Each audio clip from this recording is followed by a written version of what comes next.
नमस्कार दोस्तों, मैं अयान और आप सुन रहे हैं हॉरिबल स्टोरी टेलर, एक ऐसा शो जहां अंधेरे की कहानियां आपको डराने नहीं बल्कि आपके रोंगटे खड़े करने आती है। आज की कहानी सिर्फ एक डरावनी दास्तान नहीं है, बल्कि ये एक सच्ची घटना पर आधारित है, जिसे सुनने के बाद शायद आप रात में अकेले बाहर निकलने की हिम्मत भी न करें। तो चलिए शुरू करते हैं एक अनोखी हॉरर स्टोरी आपके साथ। भारत के उत्तराखंड राज्य में बसा एक छोटा, शांत लेकिन रहस्यमयी कस्बा था। नाम था भवानीपुर। पहाड़ों की गोद में छुपा हुआ, चारों तरफ घना जंगल और बीच में एक पुराना स्कूल जो 1950 के दशक से खंडहर सा होता जा रहा था। लेकिन अब भी गांव के बच्चों को वहीं पढ़ाया जाता था।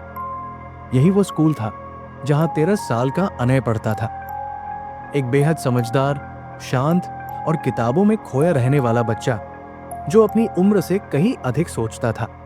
और उसके दिमाग में हमेशा सवाल चलते रहते थे। क्यों हर रात स्कूल की घंटी बिना बिजली बजे बज जाती है? क्यों पुराने बोरवेल के पास जाने से जानवर भी डरते हैं? और क्या वजह है कि स्कूल की तीसरी मंजिल को हमेशा बंद रखा जाता है?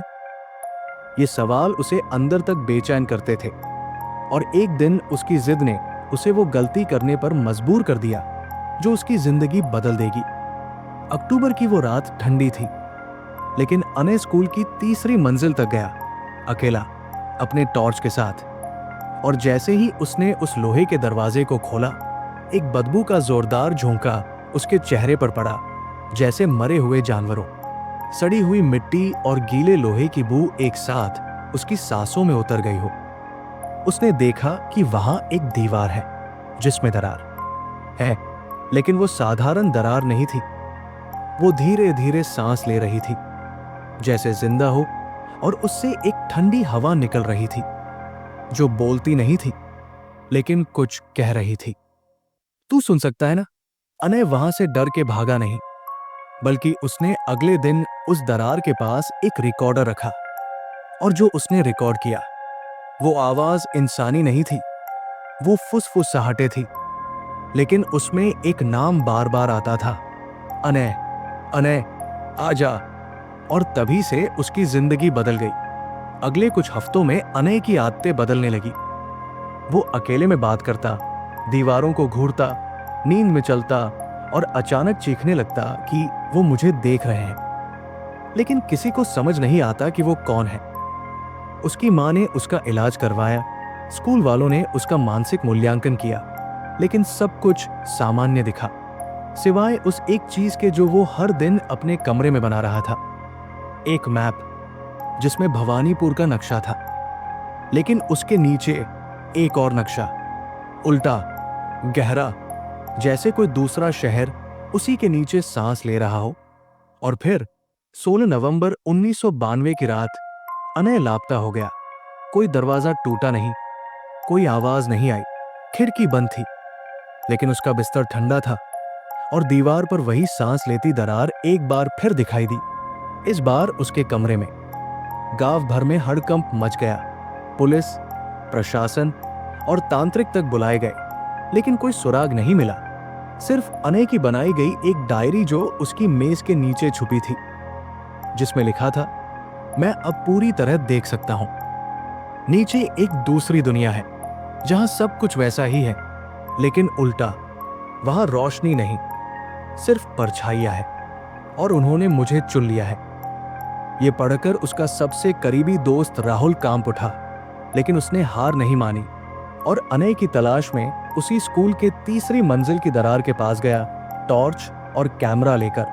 उस रात राहुल स्कूल में दाखिल हुआ, और जब उसने दरार के पास कदम रखा तो दरार अचानक फैलने लगी, जैसे किसी ने अंदर से खींचा हो। और फिर जो हुआ वो सिर्फ डरावना नहीं था, वो असंभव था।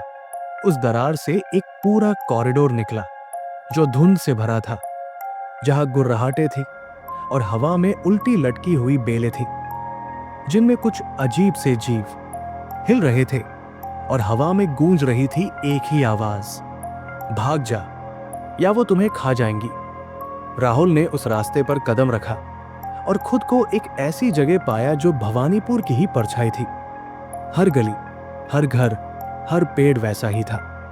लेकिन सब मरा हुआ, गला हुआ और भयानक।